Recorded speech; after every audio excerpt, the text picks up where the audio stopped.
se eu quero fazer a distribuição eletrônica do hidrogênio, o hidrogênio 1. Então, como é a distribuição eletrônica do hidrogênio? É 1s1. O que isso significa? Significa que o meu hidrogênio, no primeiro nível de energia, no orbital S, ele apresenta um único elétron. Vamos continuar. O meu hélio é o meu segundo elemento químico. Ele possui 2 elétrons. Como é que eu sei que ele tem 2 elétrons? Aparece o 2 aqui. Lembre que esse é um elemento no estado fundamental. Então, o 2 prótons, o Z, aqui o número atômico, representa também o número de elétrons. Então, como fica essa minha distribuição eletrônica? 1s2. Isso significa o quê? Que no meu primeiro nível de energia, no meu orbital S, eu tenho 2 elétrons. Eu posso simbolizar eles por setas, uma para cima e outra para baixo. Continuando, eu tenho o meu elemento lítio. O meu elemento lítio ele tem 3 elétrons. Então, ele suporta 3 elétrons. Então, como é que esses elétrons vão ficar distribuídos nele? Eu vou ter 1s2. 1s2 eu só consigo colocar 2 elétrons. O lítio possui 3 elétrons. Então, eu preciso utilizar mais um nível de energia, o nível 2. Nível 2, subnível S, 1 elétron. Então, aqui eu fiz a minha distribuição eletrônica do lítio. E isso vai acontecendo cada vez mais de acordo com a minha quantidade de elétrons. Então, vamos fazer a distribuição eletrônica agora dos nossos 3 primeiros átomos da nossa família 1, que é a família dos metais alcalinos. O lítio, o sódio e o potássio. Então, vamos fazer a distribuição eletrônica desses 3. O lítio, o sódio e o potássio.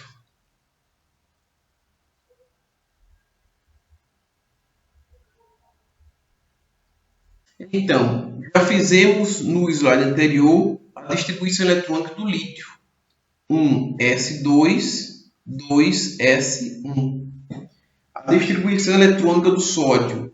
1s2, 2s2, 2p6, 3s1. Então, eu tenho 11 elétrons aqui. 2 do subnível, no nível 1, subnível S. 2 do subnível S, nível 2.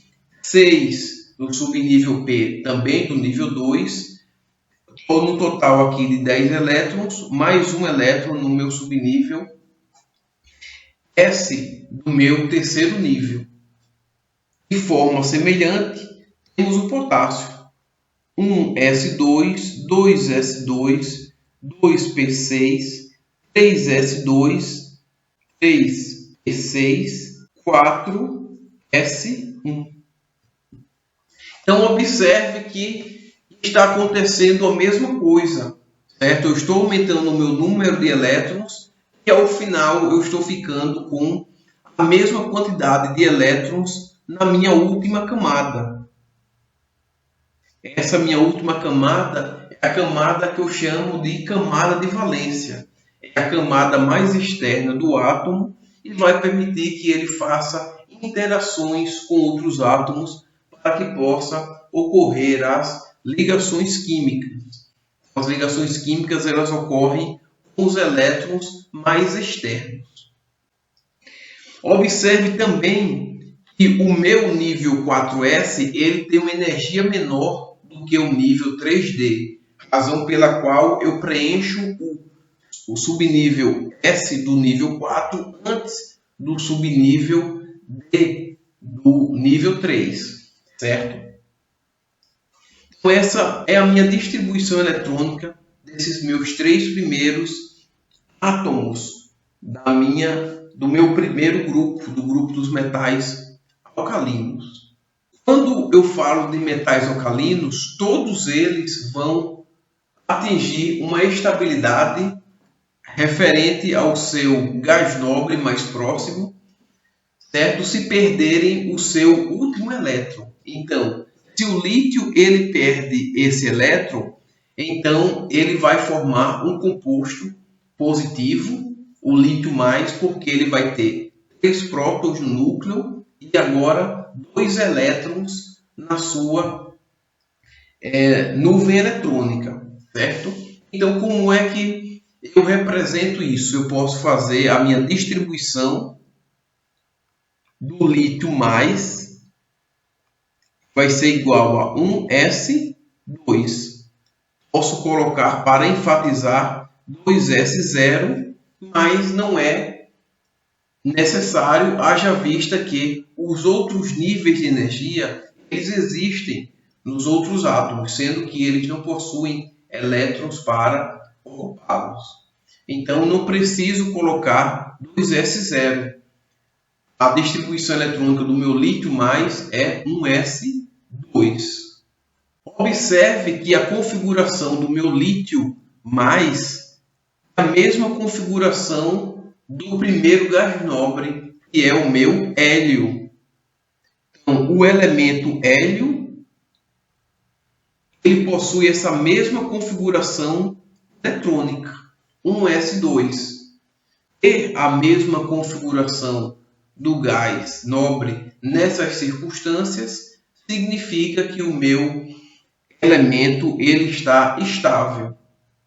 Podemos fazer também a distribuição eletrônica do sódio mais. Então, a distribuição eletrônica do sódio mais vai ser igual à distribuição eletrônica do neônio, com 10 elétrons. Então, eu posso reescrever aqui embaixo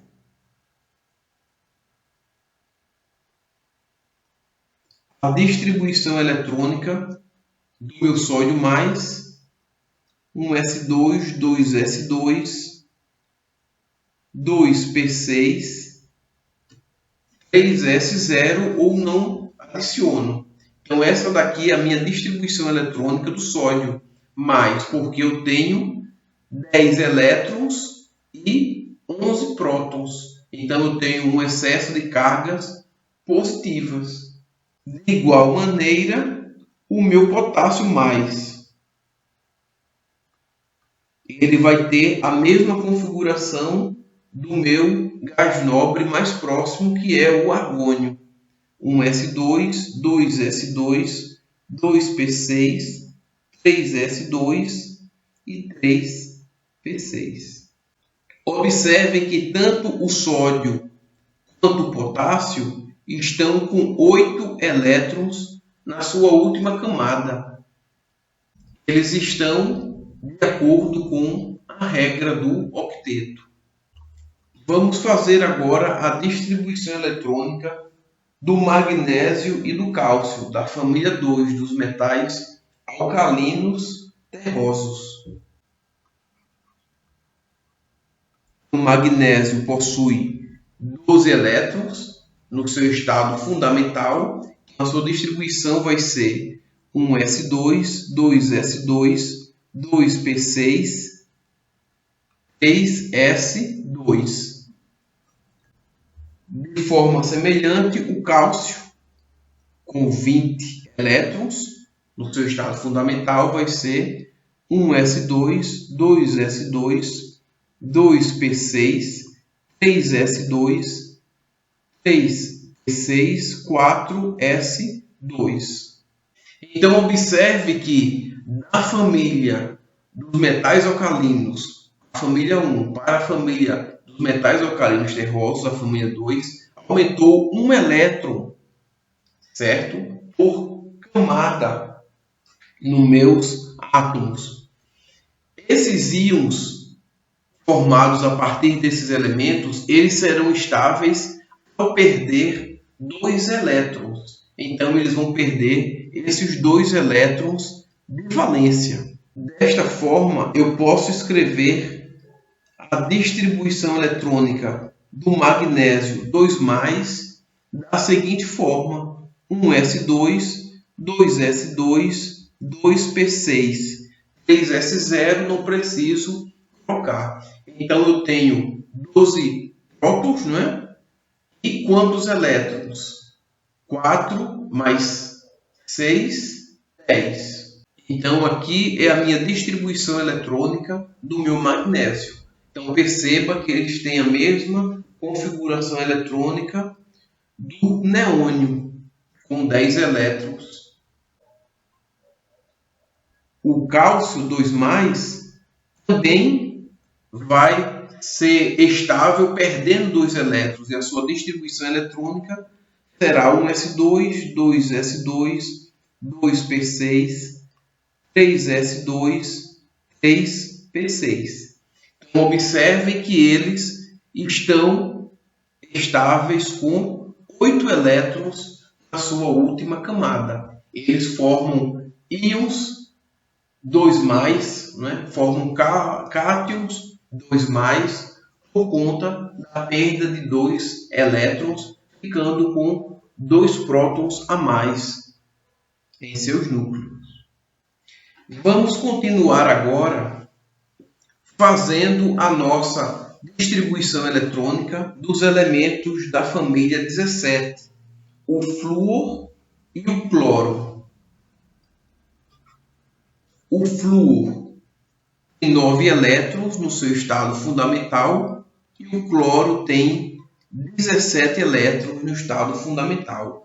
Lembrando que no estado fundamental o número de elétrons é igual ao número de prótons. Então, como seria a minha distribuição eletrônica aqui? 1s2, 2s2, 2p5. Então, observe que o meu flúor ele precisa de apenas um elétron para ter a mesma configuração eletrônica do gás nobre mais próximo a ele, que é o neônio. Então, por isso que ele forma íons negativos, porque se ele recebe um elétron, ele vai ficar com 8 elétrons na sua camada de valência, na sua última camada, e vai estar estável. Vamos fazer a distribuição do cloro. Cloro 1s2, 2s2, 2p6, 3s2, 3p5. Observem que permanece a mesma ideia do flúor, da mesma forma que para o bromo, o iodo e o astato, no grupo 17, que é a família dos halogênios. Se eu quero fazer a distribuição eletrônica do meu íon fluoreto, ela vai ser igual a 1s2, 2s2, 2p6.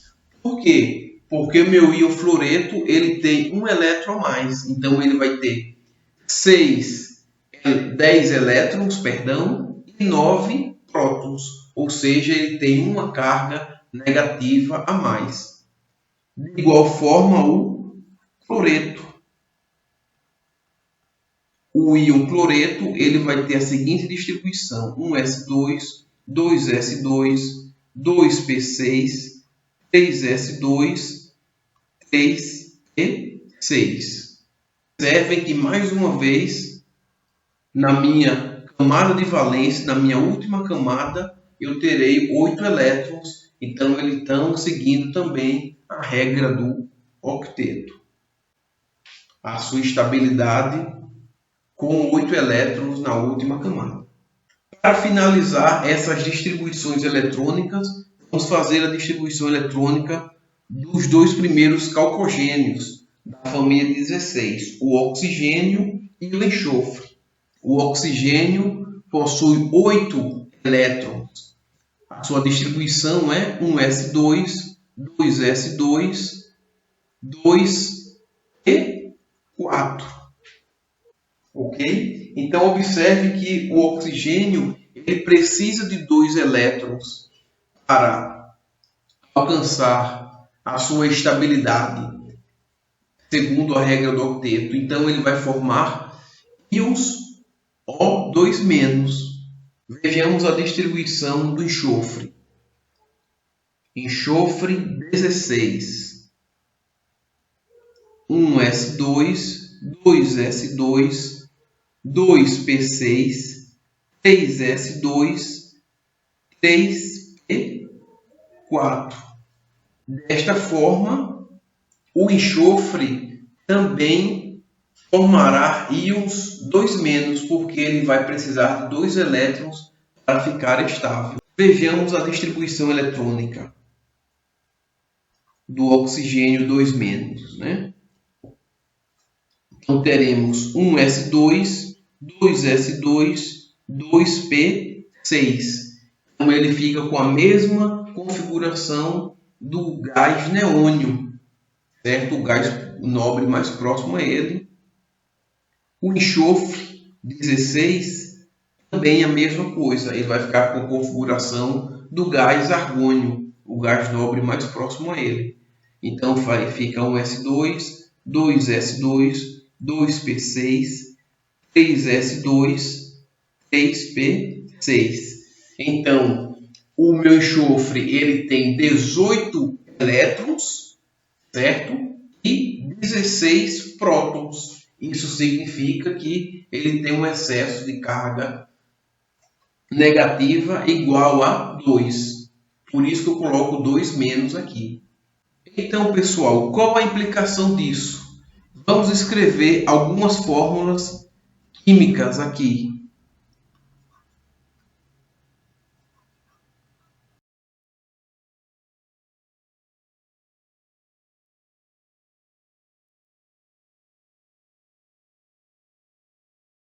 Percebam que todos esses elementos eles são formados pelos grupos que a gente fez a distribuição eletrônica. Então, aqui eu estou utilizando o sódio, certo? Que é um metal alcalino, e o potássio, que também é um metal alcalino. E do outro lado eu tenho os meus halogênios, o cloro, o flúor e o bromo. Então, todos eles a gente já conhece a carga que ele vai gerar. Então, se eu pego o cloreto de sódio sólido e dissolvo ele no meu solvente água, ele vai gerar íons sempre Na+ aquoso mais íons Cl-, que é o íon cloreto, sempre aquoso. Então, isso é uma dissociação desse meu sal que eu estou fazendo, ok? O caso do cloreto de sódio, a mesma coisa. Ele vai formar íons sódio mais e íons cloreto menos. Cloreto de potássio, a mesma coisa. Íons potássio mais íons Cl-. Brometo de potássio, a mesma coisa. Íons K+, mais íons Br-. Agora, pessoal, se eu quero formar íons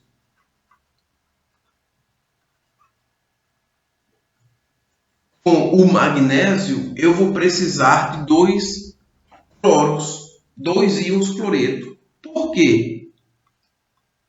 Porque a minha carga do magnésio é 2+. A gente fez a distribuição eletrônica dele. A gente viu que o magnésio ele forma íons perdendo 2 elétrons.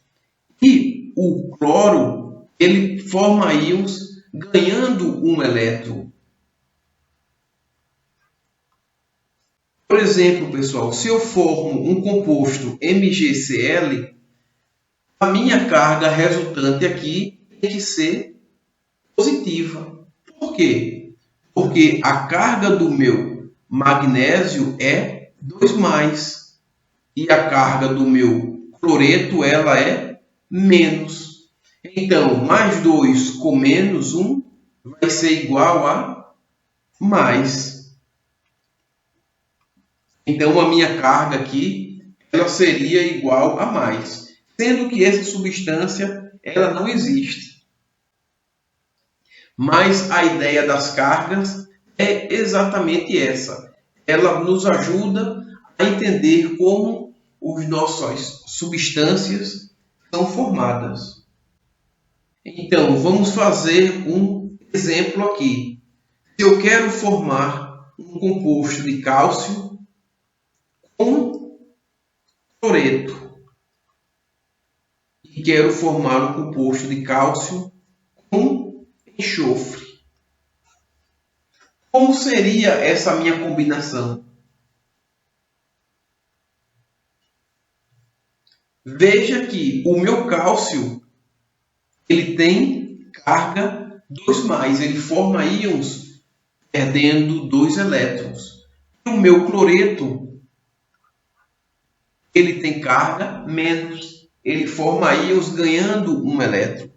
Então, se eu quiser combinar esses meus 2 íons para formar um composto estável, ou seja, um composto sem cargas, não é? Um composto não iônico, eu preciso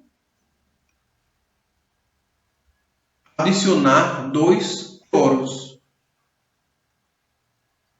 porque a minha carga 2+ do cálcio vai se neutralizar com as 2 cargas menos do cloro, certo? Então eu tenho um composto aqui sem carga.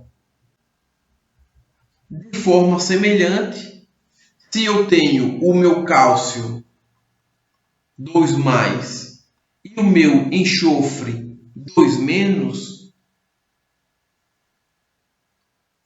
se eu quiser formar um composto entre eles dois, eu só vou precisar de um átomo de cada, não é? Porque a resultante aqui vai ser 0. Então, o meu sulfeto de cálcio, CaS, 2+ do cálcio, 2- do enxofre. Não há nenhuma carga resultante aqui.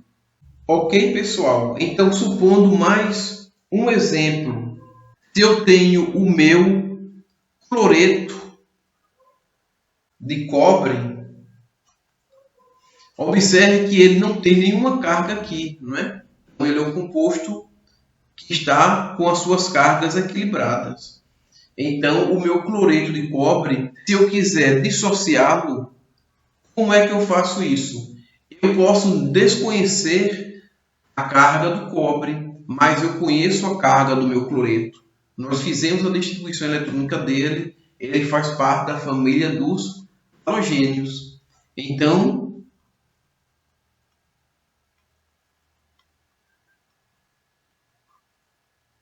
certo? Então, essa carga aqui do cloreto, ela não vai mudar. Vamos ver aqui o brometo de alumínio. Então, eu tenho mesmo, sem saber a carga do alumínio, eu consigo predizê-la, porque eu sei que o brometo é um halogênio, já na família 17, logo abaixo do cloro, e ele forma compostos com carga -1.